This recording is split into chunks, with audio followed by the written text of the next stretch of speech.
Hi, this is Kylie Hallowell, and this is my screencast-o-matic for RED 746. For my read aloud, I've chosen the article Questions and Answers about the Armenian Genocide.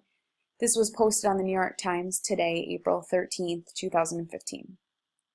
The reason I chose this article was because I've heard a lot lately about the commemorating the Armenian Genocide in Turkey, and so I decided to look a little bit more into it. So the article starts off with Pope Francis' description of the killing of Armenians 100 years ago as a genocide has caused a diplomatic uproar with Turkey and elevated resilient historic arguments about what really happened. The arguments are likely to intensify as Armenia prepares to officially commemorate the event in less than 2 weeks.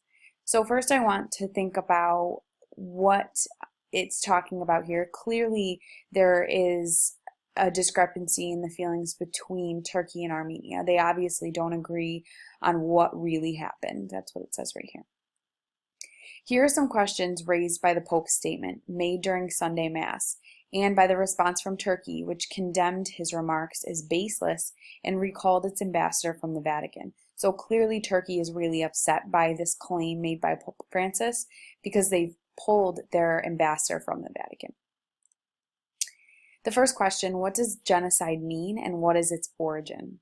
Genocide is generally defined as a deliberate killing of people who belong to a particular racial, political, or cultural group with the intent of the killers to destroy the existence of that group. The term did not exist until 1944 when a Polish Jewish lawyer, Raphael Lemkin, was credited with creating it to describe the systematic mass killings conducted by the Nazis, including the destruction of Europe's Jews. According to the website of the United States Holocaust Memorial Museum, Mr. Lemkin combined the Greek word for race or tribe, geno, with side, the Latin word for killing. The term was incorporated into the 1948 United Nations Convention on Genocide. So this is something new that I learned. I did not know that Mr. Lemkin, had coined this term, and I didn't know the roots of it. So the next question is, what is the historical event at issue? It refers to the breakup of the Ottoman Empire starting in 1915, when the Ottomans, who were aligned with Germany in World War I, sought to prevent Armenians from collaborating with Russia and ordered mass deportations of the empire's eastern provinces.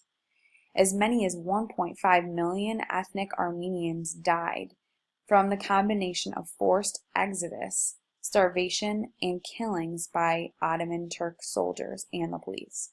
So first, I have to say the 1.5 million ethnic Armenians died. That, to me, sounds like it couldn't be called anything else but a genocide. That is a huge number, and clearly they were killed because of their ethnic descent.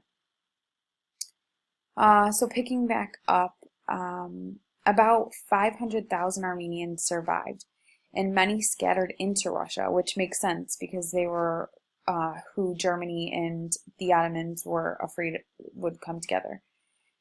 So many scattered into Russia, in the United States, and elsewhere in what became an Armenian diaspora. The term genocide has been retroactively applied by many historians to that period, which is now widely acknowledged to be the first genocide of the 20th century. Why is Turkey's government so opposed to use the term genocide to describe what happened? That was my main question from the very beginning. How could they possibly not consider this genocide? So the answer, Turkey's government has acknowledged that atrocities were committed during that period, but has argued that a large number of Turks were also killed, and that to portray the killing of Armenians as systematic and intentional is historically inaccurate. So this is the first place where this is interesting, that they don't believe that it was systematic and intentional. We'll think more about that. Turkey's government has disputed the number of Armenians killed, suggested it was lower than 1.5 million. The government has often responded angrily when other countries, groups, and individuals call the Armenian killings a genocide. So clearly they're upset with Pope Francis. I wonder what other countries have offended them by saying that. The next question, how many other countries have taken a position on this question? Okay, well, there's my answer. According to the website of the Armenian National Council of America, legislatures in at least 15 countries and the Council of Europe and the European Parliament have passed resolutions recognizing the Armenian genocide.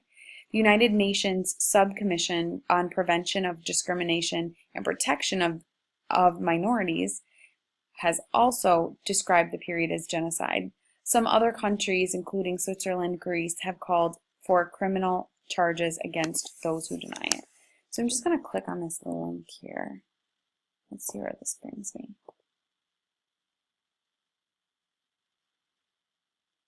Okay, so when I click on that link, because I've never heard of the United Nations Subcommission on Prevention of Discrimination and Protection of Minorities, let's see, when I scroll down, it looks like they discuss genocide.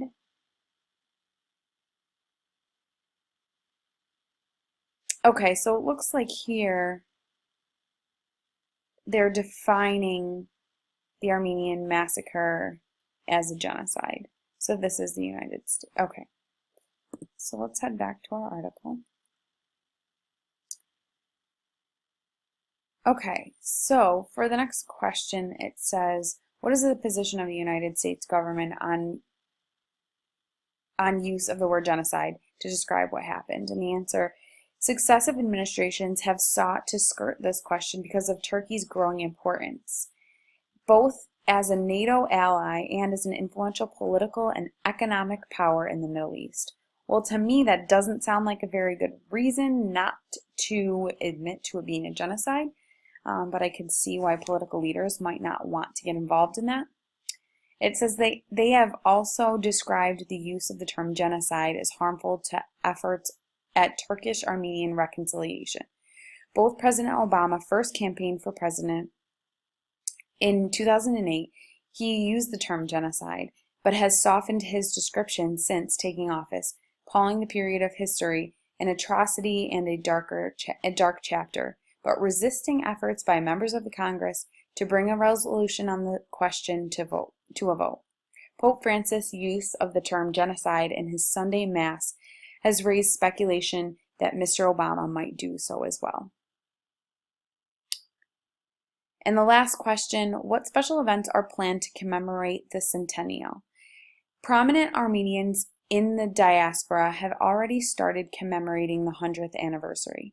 Some have collaborated with Hollywood celebrities to award a humanitarian prize, starting next year, in honor of those who helped to save Armenians during that period. In Yerevan, the capital of Armenia, the centennial will be officially remembered on April 24th and will be attended by a number of world leaders, including President Vladimir V. Putin of Russia. The Parliament of Armenia is also likely to adopt a statement before the centennial remembrance, calling on parliaments and interparliamentary organizations around the world to recognize the Armenian genocide. So my last question is, will these countries and will these parliaments and interparliamentary organizations recognize the Armenian genocide on April 24th?